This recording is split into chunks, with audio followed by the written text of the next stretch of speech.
سب سے حیران کن بات بتانے جا رہا ہوں، وہ ابن عطیہ کی یقین کی تفصیل ہے جو انہوں نے بیان کی ہے۔ تو انہوں نے کہا ہے کہ رقم الوادی ہے، اس سے مراد یہ ہے کہ ایک ایسی جگہ جہاں پر پانی چلے اور پھر وہاں پر اکٹھا ہو جائے۔ یعنی مجھے تو یہ سمجھ آئی کہ چلے سے مراد یہ ہے کہ وہاں پہ چشمہ ہو، اور اکٹھا ہو جائے اس سے مراد یہ ہے کہ وہ جھیل بن جائے، یعنی وہی پانی جو چشمے سے چلا تھا وہ کہیں اور آگے یا کہیں جانے کے لیے وہ جھیل کی صورت اختیار کرے۔ اچھا، اب ان چیزوں کو اگر ہم تھوڑا سا روکیں یہاں پر، اور اب ہم آ جاتے ہیں لفظ کلر کھار کے اوپر۔ اچھا، کلر سے مراد جو ہے اس کا مراد ہے کھاری جگہ، کھارا پانی، کھارے پانی والی جگہ۔ اچھا، کہار سے مراد ہے یہ ہندوؤں کی ایک ذات ہوتی تھی جو گزرے دوروں میں یہ پالکی جسے آپ کہتے ہیں وہ پالکی اٹھایا کرتے تھے، لیکن اس علاقے کے دائیں بائیں مٹی اور باقی چیزوں پر آپ غور کریں تو بڑی حیرت ہوتی ہے کہ کلر کیسے ہو گیا۔ کلر کہار کا مقام تو بہت زرخیز اور کمال کی جنگلی حیات سے، جنگلی جڑی بوٹیوں سے، پھلوں سے بھرا پڑا ہے، تو پھر یہ کیا ہوا؟ تو یہ بھی پھر عین ممکن ہے کہ جب بابا فرید رحمۃ اللہ علیہ یہاں تشریف لائے اور مجھے سارا واقعہ جو ہم نے آگے جا کے آپ سے بیان کرنے کہ انہوں نے وہاں لڑکیوں سے پانی مانگا، انہوں نے کہا کہ بابا پانی کوڑا ہے، یعنی پانی کھارا ہے یا کلر زدہ ہے یا کڑوا ہے، اور پھر ایک پوری طویل کہانی آپ آگے سننے جا رہے ہیں۔ تو بابا فرید لوگوں کے مطابق بابا فرید نے کہا اچھا بچوں اگر پانی کڑوا ہے تو کڑوا ہی، تو کلر کہار سے ملکہ جو چشمے تھے ان سب کا پانی کڑوا ہو گیا، اور اس کے بعد جب پانی کا استعمال ہی ختم ہو گیا، وہ کھارا نمک زدہ پانی ہو گیا، کلر والا پانی ہو گیا، تو پھر یہ جھیل وہاں پر باقاعدہ اس جھیل کا وجود وہاں پر پھیلنا یا بڑھنا شروع ہو گیا، یہ جگہ کلر کے نام سے ہوگی۔ اچھا جی، کلر کہار جو ہے وہ نیا نام تو نہیں ہو سکتا ہے کہ وہ زمین کلر بنی اور پورا یہ نام اس میں کنورٹ ہو گیا کلر کہار۔ اس کو اگر ہم کاف، اس میں جو کاف شروع ہوتا ہے اس کے عام کہار والے کاف، اور اس کے بجائے ہم اگر اس کو دو نقطے والے کاف سے شروع کریں اور اس لفظ کو ہم کنسیڈر کریں کر کہار، تو کر کہار کا جو لفظ ہے یہ ایک بڑا حیرت انگیز لفظ ہے، اور صرف اگر آپ کاف کی نوعیت چینج کر دیں تو ظاہری بات ہے پرانے نام تھے، قدیم زبانوں میں تھے، کچھ نام عربی میں کچھ اور میں۔ اچھا، کر کہار کا جو لفظ کا جو لغوی مطلب بنتا ہے وہ اتنا حیران کن ہے اگر ہم اس کو اس تناظر میں لے جائیں کہ یہ جو کر کہار کا نام ہے یہ بنیادی طور پہ اصحاب کہف کے واقعے کے بعد اس کو کہا گیا اور یہ مشہور ہوا، تو یہ اتنا اس کے اوپر پورا اترتا ہے کہ جب میں اس کی ریسرچ ڈیٹیل میں گیا تو میں حیران رہ گیا کہ کیا یہ ایسا ممکن ہے، کیا یہ اتنا قریب ترین اور حیران کن معنی اصحاب کہف کے حوالے سے دے سکتا ہے۔ اچھا، اب میں اس کا آپ کو تھوڑا سا تفصیل بتا دوں۔ جو لفظ کر ہے، یعنی جس طرح کلر تھا، تو اب کر کہار کی اگر آپ بات کرتے ہیں تو جو کاف رے کر ہے، تو کر کا مطلب ہے قرار پانا، پرسکون ہو جانا، اور یعنی کسی جگہ پہنچنے کے بعد پرسکون ہو جانا۔ اچھا، جو دوسرا لفظ ہے اس کا مطلب اس سے زیادہ ہے، دوسرا لفظ ہے قہار، جو اللہ تعالیٰ کے صفاتی ناموں میں سے بھی ہے۔ اچھا، قہار کا جو مطلب ہے وہ آپ غور کریں تو اس کا مطلب ہے کہ اپنے ظالم جابر حکمران کا غلبہ توڑ کر نکل جانا، یعنی کسی ظالم جابر کا غلبہ ختم کرنا یا کروانا یا کرنے والا۔ تو کر کہار کا مطلب ہوا ظالم اور جابر بادشاہ کا غلبہ توڑ کر کسی جگہ پہنچ کر مطمئن ہو کر قیام کرنا۔ کر کا مطلب تھا مطمئن ہو جانا، پرسکون ہو جانا، قیام کر لینا۔ اللہ، ویری امیزنگ، ویری امیزنگ۔ اچھا، تو اصحاب کہف کا واقعہ تو 100% ایسا ہی ہے، دیوتا کی پوجاؤں سے انہوں نے انکار کیا، ظالم اور جابر بادشاہ کا انہوں نے غلبہ توڑا، اور اللہ کی جانب سے ان کی خصوصی رہنمائی کی گئی، اور وہ ایک ایسی جگہ پر آئے جس کے لیے لفظ استعمال ہوئے کہ وہ وہاں آ کر وہ پھر بہت پرسکون ہو گئے، ایسی جہاں پر اطمینان کی جگہ پر پہنچ گئے۔ کار کہار اور رقیم کے درمیان میں، جی بالکل، اب ہم رقیم کی طرف چل رہے ہیں، کار کہار اور رقیم کے درمیان میں ایک لفظ ملتا ہے کرکیم۔ اب عثمانی لغات جو ہیں ان کے مطابق جو قدیم لاطینی لغات میں سے ایک لغت کہتے ہیں، اور یہ ڈائیورٹیڈ ہیں، اس میں قدیم ترکی، فارسی، عربی بہت سے الفاظوں کا مجموعہ ہے۔ تو کرکیم کا مطلب اگر ہم یہاں دیکھیں تو اس کا مطلب ہے سال کا ایک بہت مخصوص موسم۔ اچھا، وہ موسم مخصوص کس حوالے سے کہا جاتا ہے؟ جیسے ہمارے خزاں، بہار، بیساکھی، گندم کی کٹائی کا موسم، اس طرح مختلف موسم یہاں پہ بھی رہ جائیں۔ تو کرکیم کا مطلب ہے وہ موسم جس میں مویشیوں کے بال اترے جاتے ہیں۔ آپ اس کو ہمارے ہاں اس کو گرمیوں کا یا آغاز کہہ لیں، یا میرا خیال بہار کا موسم بن جاتا ہے، کیونکہ سردیوں میں تو بال جانوروں کے بڑے رکھے جاتے ہیں۔ تو کرکیم کا لفظ اس لیے ہے کہ وہ موسم جس میں کہ گرمیوں کا آغاز، جس میں کہ یہ بھیڑ بکریوں کے، بڑے جانوروں کے، بالوں والے جانوروں کے بال اترے جاتے ہیں۔ Very interesting. حقیقت تو خیر ظاہری بات ہے، میں اگین یہی کہوں گا کہ میرا رب بھی جانتا ہے۔ رقیم اور کرر کہار سے ہم وزن میں ایک اور لفظ ملتا ہے، کراکرم۔ کراکرم جو ہے وہ آپ سب سے بڑی ویل دے رہے ہیں، اور یہ وہی ہے کوہ کراکرم کا سلسلہ۔ اچھا، یہ میں ایک آپ کو حیرت انگیز بات بتا دوں، یہ جو ہری پور اور حسن ابدال، جو یہاں سے آپ کہہ لیں کہ شاید 100-150 کلومیٹر ہوگا، وہاں سے یہ جو کراکرم کا سلسلہ ہے یہ وہاں سے شروع ہو جاتا ہے۔ کراکرم ہائی وے بھی بعد میں بنی، لیکن یہ سلسلہ شروع ہو جاتا ہے، اور ہزاروں کلومیٹر کا روئے زمین کا میدانی علاقہ عبور کرنے کے بعد یہ غار وہ پہلا پہاڑ ہے، وہ پہلا مقام ہے جہاں سے پہاڑی سلسلہ شروع ہوتا ہے، جو کچھ ہی آگے 100-200 کلومیٹر بعد جا کر کراکرم کی شکل اختیار کر لیتے ہیں۔ اور پھر یہ کراکرم کا جو سلسلہ ہے، اس سلسلے میں 7000 میٹر سے بلند 24 چوٹیاں آتی ہیں۔ اور اس سلسلے کی جو لمبائی ہے وہ 500 کلومیٹر سے بھی زیادہ ہے. خیر یہاں پہ ہمارا متعلقہ بہت سی چیزیں ہیں، لیکن فی الحال میں ان سب چیزوں کو پیچھے چھوڑ رہا ہوں. اچھا اب آپ کو بتاتے چلتے ہیں کہ لفظ کراکرم جو ہے یہ لفظ اوریجنیٹ کہاں سے ہوئی ہے، آیا کہاں سے. کراکرم ترکی زبان کا لفظ ہے اور اس کا مطلب ہے کالی بھربھری مٹی.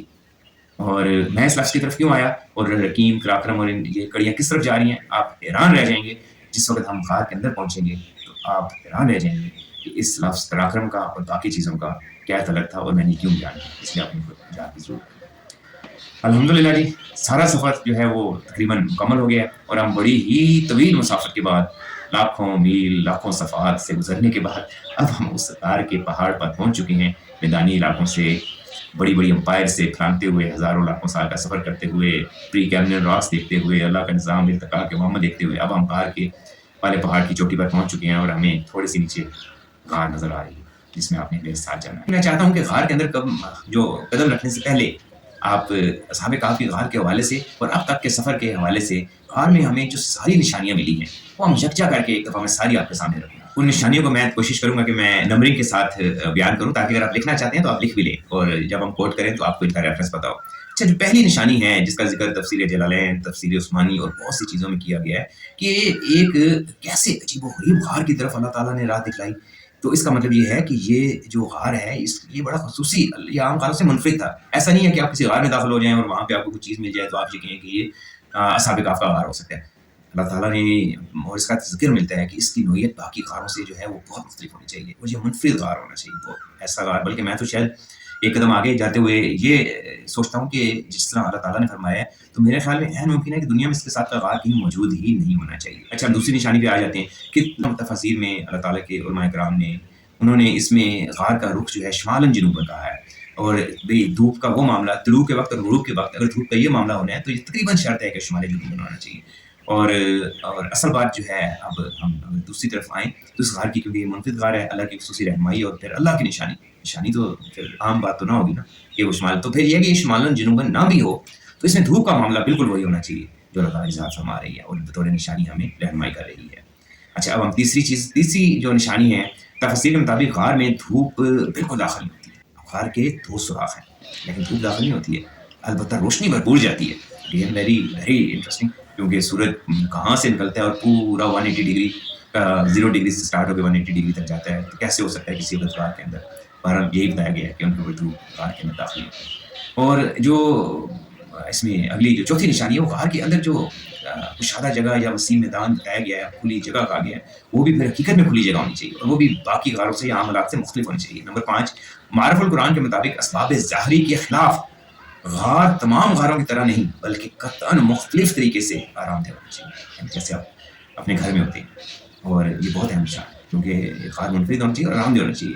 اللہ تعالیٰ نے کہ ان نیک ہستیوں نے اتنی بڑی قربانی دے کے اللہ کے دین کے لیے تو یہ درخواست کی تھی اپنی حفاظت کی تو اللہ تعالیٰ نے ان کو اپنی پناہ دی اور پھر ایک اتنا بڑا واقعہ تاریخ انسانی کا وقوع پذیر ہوا. نمبر 6 کہ تفسیر البیان القرآن کے مطابق غار ایسی جگہ پر واقع تھا جہاں گزرگاہ نہ ہو اور عمومی طور پر وہاں کوئی آتا جاتا نہ ہو یعنی گمشدہ سا مقام ہو کسی کو وہاں پہ کوئی ضرورت نہ پڑتی ہو کسی کے وہاں پہ کھیت نہ ہو کوئی ایسی آبادی کوئی گزرگاہ کیونکہ پرانے دور میں تو گزرگاہیں بہت پیدل راستے تھے نا پہاڑی گزرگاہیں تھے کوئی یہ جی ٹی روڈ یا شیر شاہ سوری روٹ اور یہ وہ چیزیں بہت بات کی تو پہاڑوں میں گزرگاہیں تھیں. آج بھی قدیم پہاڑی علاقوں میں گزرگاہیں پہاڑوں میں ہی ہیں. کشمیر کے پہاڑوں پہ چلے جائیں تو آپ اس کو انڈرسٹینڈ کر سکتے ہیں. تو وہ غار آئسولیٹڈ جگہ پہ ہونا چاہیے بالکل. ریفرنس نمبر 7 ہے اور یہ میری نظر میں بہت ہی اہم نشانی ہے تفسیر جلالین میں ہے کہ غار کی ایک جانب دہانہ ہے اور دوسری جانب منفذ ہے اور اس طرح روشنی اور ہوا دونوں طرف سے آتی ہے مگر دھوپ نہیں. اچھا میں آپ کو بتاتا چلوں کہ اس نشانی پر آپ نے بہت زیادہ غور کرنا ہے اور اس کو ذہن میں بھی رکھنا ہے. اب منفذ کیا چیز ہے؟ منفذ ہوتا ہے روزن ایک سوراخ اور ایسا سوراخ جو اوپر کی جانب ہو جہاں سے روشنی آتی ہو. ہم اس کو سادہ لفظوں میں منفذ کا ترجمہ کر سکتے ہیں روشن دان. یعنی ایک تو غار کا دھانہ ہے اور دوسرا غار کا روشن دان ہے. یعنی ہم یہ کہہ سکتے ہیں کہ غار کا جو حال ہے اس کی چھت میں کوئی سوراخ ہونا چاہیے ایک تو وہ جہاں سے داخل ہے. اچھا اس کے بعد 8ویں نشانی 8ویں آیت کہہ لیں کنز الایمان میں کئی جگہوں پر دیگر تفاسیر میں بھی آیا ہے کہ اصحاب کہف کا جو 10 محرم کا حوالہ ملتا ہے وہ ہمیں متی جگہ پہ ملتا ہے جس کے مطابق کہ ان کو اللہ تعالیٰ کے ذات جو ہے جو کروڑ بدلانے کا ذکر ہے وہ 10 محرم کو ہے کہ 10 محرم کو ان کو کروڑ دلوائی جاتی تھی. تو 10 محرم سے بھی غار کا کوئی نہ کوئی تعلق جو ہے وہ بھی ممکن ہو سکتا ہے. اور اب ہم نامی نشانی پر جاتے ہیں.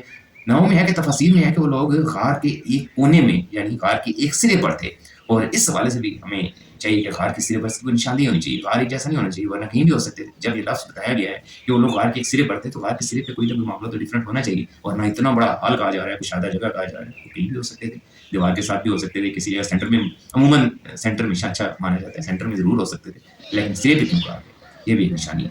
اچھا، نشانی نمبر 10 یہ ہے کہ ان کے پاس مسجد بنائی گئی تھی۔ بعض جگہوں پہ مسجد کا اوپر بھی ذکر ہے، لیکن جو کچھ جس تفصیل میں جہاں ڈیٹیل جاتی ہے وہاں لفظ پاس استعمال ہوا۔ پاس سے تو اب یہ سمجھ آتی ہے کہ جہاں پر وہ سو رہے تھے اسی جگہ میں اور قریب ایک مسجد بنا دی گئی تھی۔ اچھا، اب ہم اگلی نشانی نمبر 11 میں آتے ہیں۔ ابن عطیہ کے مطابق کہ جہاں پر پانی چلے اور جمع ہو جائے وہ رقیم ہے، یعنی کہ چلنے سے مراد میں بات کر چکا ہوں، چشمہ اور جمع ہونے سے مراد جھیل ہے۔ تو ایک نشانی یہ بھی ہے کہ وہاں پہ چشمہ بھی ہونا چاہیے اور اسی چشمے کے پانی سے جھیل ہونی چاہیے، یعنی کہ کوئی بارشی جھیل ہو بہت بڑی ہو، چشمہ بھی، اور اس چشمے کا پانی جھیل میں جا کے رک جانا چاہیے۔ اب نشانی نمبر 12 یہ ہے جو تفسیر عثمانی ہے اس میں رقیم کا ترجمہ وہاں پہ جو لفظ استعمال ہوا ہے وہ لفظ ہے کھو، یعنی رقیم کھو کو کہا گیا ہے۔ کھو جو ہے وہ غار کی مختلف اقسام ہے، کھو غار کی ایک قسم ہے، اور وہ قسم ایسی ہے کہ وہ ایک آپ گڑھے میں جائیں اور نیچے جا کے غار کا دہانا یا راستہ شروع ہوتا ہے زمین کے انڈر گراؤنڈ جا کے، اور انگریزی میں جیسے پہلے میں نے اس کا بتایا بھی تھا آپ کو بہت اچھا، اس کو انڈر گراؤنڈ چیمبر جو ہے وہ اس کا بیسٹ جو ہے ٹرانسلیشن ہے۔ تیسری نشانی 13 نمبر نشانی روح المانی میں بیان کیا گیا ہے کہ اس کے وسیع اور کشادہ حال میں لطیف ہوا کا زبردست گزر ہوتا ہے، یعنی ہوا بہت پرلطف ہے اور وہ آپ کو سکون دیتی ہے، اور اس غار کا رخ ایسا ہے کہ اس میں سے ہوا گزرتی ہے، اس کے سوراخوں کا رخ ایسا ہے کہ اس میں سے ہوا گزرنے کی اور بڑی زبردست ہوا گزرتی ہے۔ اچھا، یعنی وہ پہاڑ کی ایک جانب ہے، کسی جانب پہاڑ کی ٹکر پر ہے، اور اگر پہاڑ کی ٹکر پر نیچے کسی جگہ پر ہو تو غار کے اندر عمومی طور پر بتایا چلوں کہ سانس اٹھتا ہے آپ کا، عام غار میں ہوا نہیں ہوتی ہے وہاں پہ، جب تک کہ وہ بہت مخصوص ایک بڑی مخصوص اس کی حیت، اس کی شکل صورت اس کے مقام کی نہ بنتی ہے، تو غار میں سے ہوا کا جکھڑ جو ہے لطیف ہوا کا، لطیف سے مراد یہ ہے کہ جو آپ کو بہت پرسکون کر دے اور آپ کے لیے آسانی کا باعث ہو۔ نشانی نمبر 14 ہے کہ غار سے دنیا کے جو بڑا بت قد ہے جو جگہ بتائی گئی تھی کہ وہ اتنا دور جا کے غار سے اس آبادی سے اتنا دور جا کے غار میں چھپ گئے تھے، تو وہ 10 میل ہے، یعنی 10 میل کے لگ بھگ، ظاہری بات ہے پرانی کتابیں 2000 سال پچھلی چیزوں میں لکھا گیا، تو 10 میل کو آپ کچھ 2-4 میل کا فرق بھی، 15 میل بھی کہہ سکتے ہیں، 5 میل بھی کہہ سکتے ہیں۔ تو یہ ہے کہ اس کا جو دنیا کا جو سب سے بڑا بت قدر تھا اس کا فاصلہ وہاں سے 10 میل کے لگ بھگ ہونا چاہیے، اور جیسے کہ ہم نے کچھ تفصیلات کا ذکر بھی کیا ہے۔ نشانی نمبر 15 جو ہے کہ غار جو ہے وہ ویران پہاڑی اور جنگل کے علاقے میں ہونا چاہیے، کیونکہ وہ تو آ کے چھپ گئے تھے وہاں پہ۔ نشانی نمبر 16 میں آتا ہے تفصیل الخازن میں کہ وہاں پر مقرر کیا گیا، جب وہ صحابہ کہف کا پتہ چلا لوگوں کو، تو وہاں پہ ایک دن مقرر کیا گیا تھا، ویسے اس کو یکم سرور کا دن کہا گیا ہے، کہ لوگ وہاں کثیر تعداد میں ایک سال میں ایک دن باقاعدہ طور پر اکٹھا ہوتے تھے، یعنی سب اس غار پر اپنی حاضری دیتے تھے سال میں ایک دن۔ یہ بھی ایک بڑی نشانی ہے، سال میں ایک دن وہاں پہ جمع ہونا۔ یہ بھی دیکھا جا سکتا ہے کہ آج اس کی کیا کیفیت ہے، یا اس کا بھی موضوع پتہ چلتا ہے کہ یہاں پہ لوگ اکٹھے ہوتے ہیں۔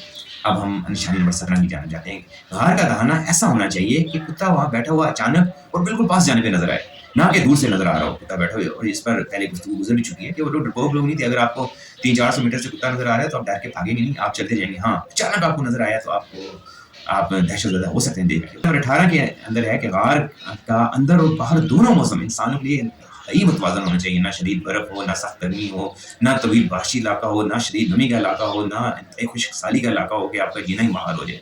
تو ایک بڑا ہی آئیڈیل ویدر جو ہے یہ غار کی بہت بڑی نشانی بتائی گئی ہے اس علاقے کا۔ تو یہ نہیں ہو سکتا ہے کہ کسی علاقے میں برف باری ہے، اس نے ہم غار کا، تو کسی علاقے میں 50-55 ڈگری ٹیمپریچر جاتا ہے، کسی علاقے میں سال بھر بارش ہی نہیں ہوتی ہے، کھانے کو بھی کچھ نہیں ہے، تو وہاں پہ چلے جائیں۔ تو وہاں ہونا چاہیے جو جنت کا ایک ٹکڑا ہو، جہاں پہ چاروں طرف چشمے پہاڑ ہو، کیونکہ وہ تو اسباب کے بغیر وہاں رہنے آئے تھے، تو من صلی اللہ علیہ معاملہ تو ڈفرینٹ تھا، لیکن یہ لوگ تو وہاں پہ بغیر اسباب کے آئے تھے، تو اس علاقے کو ایک بہترین اللہ کی رہنمائی تھی، تو بہترین موسم کا آب و ہوا کا علاقہ ہونا چاہیے۔